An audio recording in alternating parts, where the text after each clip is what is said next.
where Dungeon Doom Hands. Let's talk lore.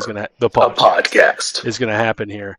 I'm Spencer. Welcome back. This is Chris. We are going to be discussing on this episode of Let's Talk Lore how to build a character and what... How to take your new character and build the personality that you can use to roleplay. Roleplay, yes. Okay, so we've just done 2 sessions about role-playing, and this is a great idea now to discuss the individuals, the specifics. So we have a character named Kali Leafort, which we created. I will put her your elephant background, the elephant background in the comments. But what we've rolled from her, and we've rolled her specific traits and stats. She's Kali Leafort. She is a leader of the guard, let's say, at Trigard, and she is the head of the guard, so everyone is sort of treats her with respect.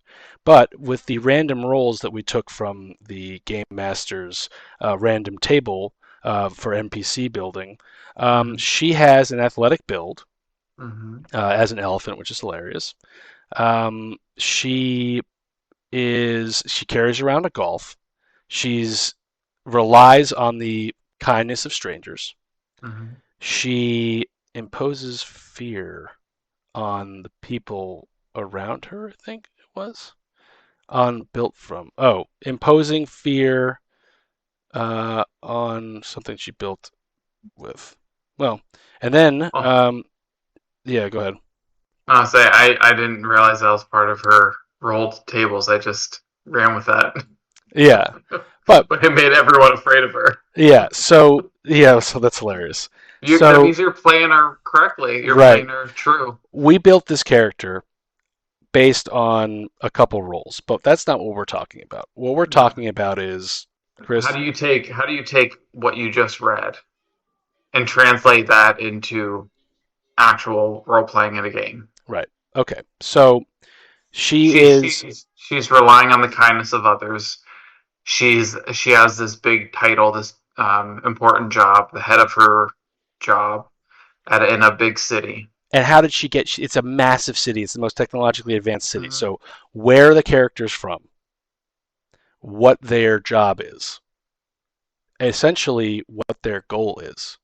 So a lot of this role playing is goal oriented, just like the book said, just like the good book said. What is her goal?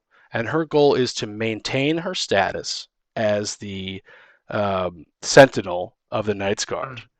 And she's also she's a paladin. She's looking to rid Trigard of any type of evil beings that could harm King Lololo. But in our game, that's the same thing. So she's been assigned by King Lololo to follow you guys. So she is going to be role played in the sense of being a character for King Lololo. What would King Lololo do? How would King Lololo want this to be done? Are you going to kill that person or take them back for questioning? Are you going to question them? I feel like that's interrogation. You describe the city as people throwing bodies on carts and stuff like that after the zombie attack. She's interested to see what happened with the zombies. Is there any other type of living zombie being? Who are these characters? Yeah. So she's that's being played. I think it's a beautiful transition from her backstory to her interactions in the game. She's doing her job. She's investigating. She's figuring out what's going on. That's a beautiful way to translate. She's the head of this organization to walking over to a person saying, "Hey, what are you doing over here?" Right. I love that you were like I sort of pushed you a little bit with the role play because you said there are soldiers and stuff kind of cleaning up the city, killing the zombies, moving them out, and I said I'd like to interact with one of the soldiers, and you're like, okay, and they come over sort of scared, and you just did that, but it's funny that happened on this, and my response to them was always, very good. I just ask that you do it a little bit better. Do it just a little bit better of a job, and carry on. That's her sort of mentality. So her goal is to is to protect Trigard, is to guard Trigard essentially from evil. So how would you translate that into role play? Well, I think what you did was perfect, and it goes into what I was going to ask you about anyway. You're in that situation. You're walking in the streets. You see the people piling the dead corpses on the carts. How does Kali Lafort feel in that situation, in that moment? What are her emotions? What is she thinking about? How does she feel? Like with that backstory that you have, those little marks that you read, how would that translate into her emotion in that situation? Well, she would be happy that the guards are cleaning up the city. Mm-hmm. First off, and she would know that it's their duty to do it. So it's not like it's not going to go over there and thank them. At the same time, she also relies on the kindness of strangers. So maybe there's a stranger there too. Maybe there's So she says, "Oh, she's going to be helpful. She's going to be nice to the people there. She's probably not going to be very nice to outsiders at that point in time. She's probably not. She probably needs to take a little convincing. Maybe I should have done a little bit more of a convincing aspect of the role play with the player characters, because it's like all these people sort of. The zombies followed you into the city. Perhaps you're responsible for it. She hasn't quite come up with that. Again, her intelligence is 8. Her intelligence. Well, maybe you can bring that up next session. Just it took her a little longer to piece all that together. Yeah. And I think that, when you're creating a player like Kali Lafort, who is a paladin, obviously, and they have an oath to clean up the city, rid it from evil, that's sort of easy to do. Like role play wise, it's easy to do. I mean, in the sense that she's going to probably try to do the righteous thing for the city, not for other people, because paladins are also very, very stubborn.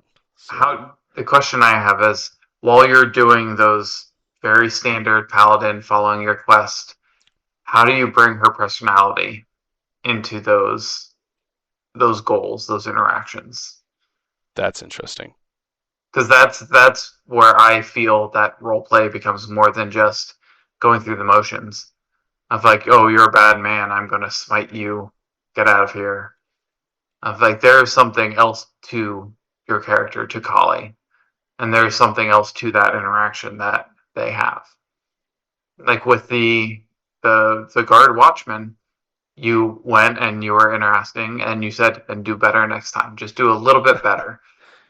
There shows that there's a sense of leadership to Kali, of wanting everyone around her to improve and giving them hope and confidence, and really brings out the qualities of being a leader in that position entail. And that was brought out in your roleplay there. And that was beautiful. And also, to add to that, as a DM, the way that I would run it and the way that you're, I'm gonna almost force it, is that let's just say they come across a soldier who is not in order and not doing what they're supposed to do, and not helping and abiding by the rules that King Lololo. She's going to question that. What is wrong with this guy? Like, there's a world building aspect to it too, because remember, the world building isn't just the DM; it's also the players. So there's going to be plenty of time during the role play for the characters to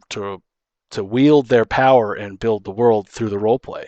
And I'm going to be going up to people and saying, why are you here? Why are you not assisting your fellow men of the guard? And I might have to kill them. Well, that played out when you guys got to the gate too. You got to the gate and you saw a couple people haphazardly doing their job, and you yelled, and then everyone got off their ass, and they in line, who was there, and immediately did their job perfectly. Imposes fear. Mm-hmm. But yeah, I mean, listen, when you build your character, there's plenty of aspects that you can use to help role play. Mhm. And what we were talking about is something a little bit more deep. It's like, how do you create your character's feeling of self and use it in the game? Mhm. And what is that self? And a lot of it has to do, and again, bringing it back to the goals. What are her goals? Yep. And use the goal as the seed that grows the tree into the role play, because like Mhm. that's essentially what it's doing. For every character, I love to have short, medium, and long-term goals. Like Oh, short yeah. term, what am I doing the next couple days? Medium, what am I doing the next couple weeks? And then what am I doing in this year? I owe you a backstory. You do. So that is one of the reasons why we had a little bit of a difficult time discussing her character, because I haven't fleshed out the backstory yet. And I promise you this, I will create a backstory, and if you want to have, I will offer that up to the people at the table. Just saying, let me explain myself to you. I don't know what the fuck is going on here, but Well, it's a female paladin elephant. The first sit down, the Yeah. first camp that you guys get to, you're like, we need to have a talk. And This is who I am. And I'm going to talk about my upbringing in the Sky Kingdom and how it has made me who I am now. And Vololo's yeah, conquest and saved you from the horrific Round Earthers. you're right. Yeah, and I also realized that off topic, if there's water, I can use my trunk to breathe. To breathe? Yeah, because you to hide below it. Yeah. to hide under and go. Like the straw. Yeah, but love it. Awesome. Let's I think talk that's a great more. way of bringing your character's personality out into the role play. Yeah, I mean, there's plenty of different ways to do it. Would love to, again, I say this again, I'd love to hear what other people have to say in the comments, or just DM us. Any tips, tricks, Yeah. anything, suggestions. Happy to talk to it, and we'll even invite you on here to share your ideas with us if you feel up to it. But if they're good enough. Yeah, if you roll high enough and subscribe enough, you'll This is Reno. with that, Reno roll high and during subscribe. death saves Thank you and for didn't watching get Let's healed Talk by Lore, his and group. we'll be back Don't be in a couple roll high and subscribe. 2 weeks.